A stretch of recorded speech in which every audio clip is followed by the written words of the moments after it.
los voceros de Bien Común, una agrupación que se lanzó hace poco, destacaban que hay que dar un paso adelante. ¿Para qué? Decían ellos, hay que sacar a los políticos mañosos del Palacio, del Congreso, de los ayuntamientos.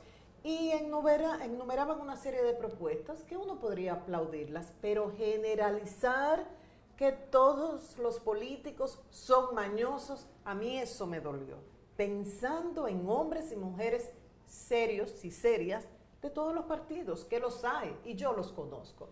Y de ahí la importancia de entrevistar de vez en cuando a esos políticos que están al servicio del colectivo. Qué bueno poder conversar con ella hoy.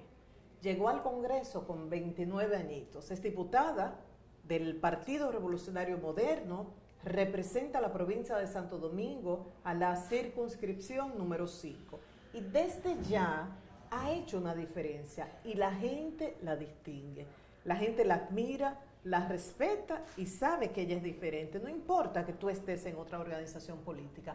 Hoy vamos a conocer más de cerca a la diputada Gloria Reyes. Muy buenas noches, gracias por estar acá. Muchísimas gracias, Marilena. La verdad, un honor poder estar aquí, compartir contigo y con todo el país en este espacio que por tantos años ha instruido a la familia dominicana. Agradezco mucho la oportunidad y, como muy bien decías, en política, lamentablemente, lo que suele destacarse es lo malo. Y en los congresos, no solo en este país, sino en todo el mundo, hacemos muy bien publicando o haciendo noticia de lo negativo, pero no hemos sido capaces de comunicar lo que de manera positiva y de manera afirmativa hacemos para el país, porque en los congresos se trabaja mucho y hay mucha gente buena y hay mucha gente trabajadora. Para este programa Ser Humano es importante la familia de origen, la infancia, la adolescencia, por eso ayúdanos a conocerte mejor. De qué familia vienes, o sea, cuántos hermanos tienes, dónde estudiaste, tanto la escuela, la enseñanza básica, luego la universidad. Bueno, mira, Marilena, yo crecí en Pantoja, es un distrito municipal de Los Alcarrizos. En ese momento simplemente era un barrio de la capital, en los años, a principios de los años 90, finales de los 80. Yo vengo de una familia de clase trabajadora, mis padres emigraron del Cibao siendo muy jóvenes, Santiago y Puerto Plata. Mi madre estudió psicología industrial, pero se dedicó gran parte de su vida al comercio, y mi papá se dedicó al área de seguros. Estos dos héroes, como yo les digo, hicieron lo mejor que pudieron para darme una gran educación. Pudieron pagarme el mejor colegio que ellos estuvo a su alcance y la mejor universidad. Y bueno, a partir de esa formación, de ese ejemplo... Perdón, ¿cuántos hermanos? Nosotros somos tres Okay. hermanas. Tres hermanas. Dos hermanas mayores que son del primer matrimonio de mi papá y yo que soy hija única de mami y papi, o sea que la chiquita, pero eso no significa la consentida, no significa la consentida, todo lo contrario. Yo diría que gran parte de mi personalidad, de mi fuerza, ha tenido como resultado el hecho de que mis padres me educaron muy independiente. Yo siempre hago una anécdota de que cuando yo iba llegando al colegio, la oficina de mi papá estaba enfrente del colegio, en la avenida 27 de febrero.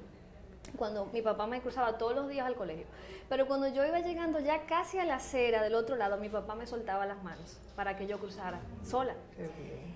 Y esos detalles, esas pequeñas cosas que desde muy niña me fueron inculcando, me permitieron desde muy joven ser muy independiente, y que luego, cuando pasaron los años, el tener esa fortaleza de carácter, esa independencia, me sirvió para momentos muy difíciles que me tocó vivir siendo aún muy joven. Y en eso también yo puedo decir que de ese carácter y de esa fuerza ha sido una virtud para poder desempeñarme en la política. Has descrito en entrevistas que te han hecho la riqueza que fue el vivir dos mundos.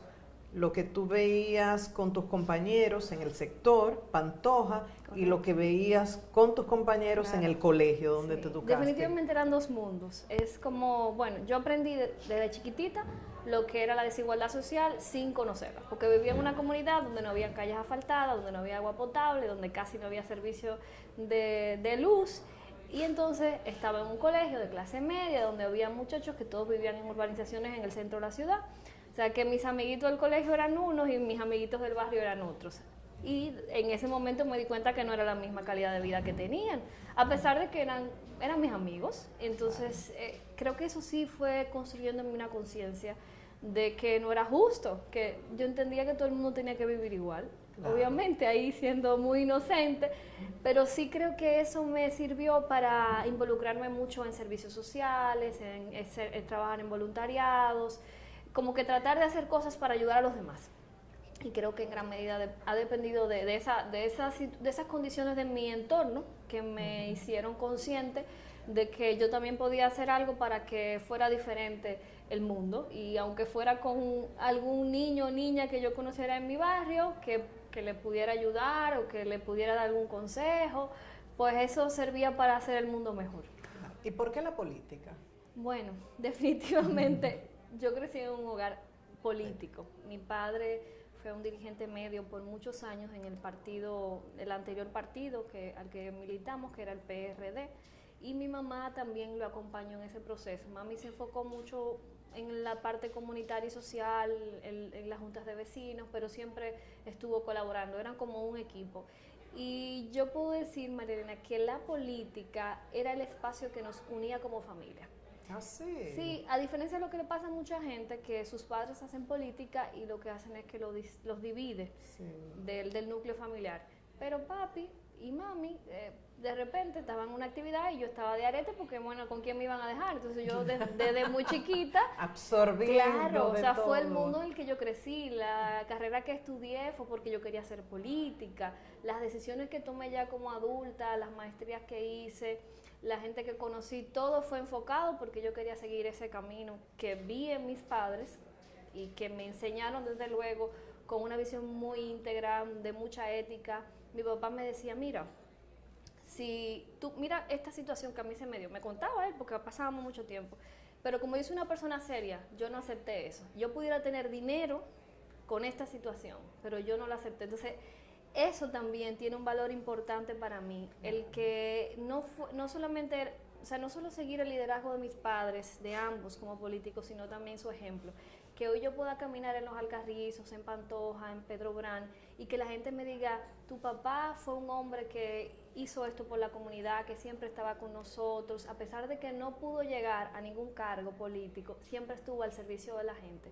Y eso es un compromiso también, porque hay que continuar ese legado intachable y fortalecerlo. Y con esa convicción yo llegué al Congreso, precisamente para honrar ese esfuerzo y ese sacrificio de años de mi familia, y que quizás las circunstancias no le permitieron poder servir al país, pero bueno, en mí tienen ellos ese esfuerzo realizado. Llegas al Congreso con mucha ilusión, y lo que has encontrado ahí, ¿no te ha decepcionado? Bueno, mira, ella respira primero. Claro, porque es una mezcla de sentimientos lo que pasa cuando uno está en el Congreso. Yo puedo decir que al estar expuesta a política desde muy joven, entendía un poco más, quizás en relación a otras personas que no han hecho política y que llegan a una candidatura de repente, entendía un poco más el mundo político.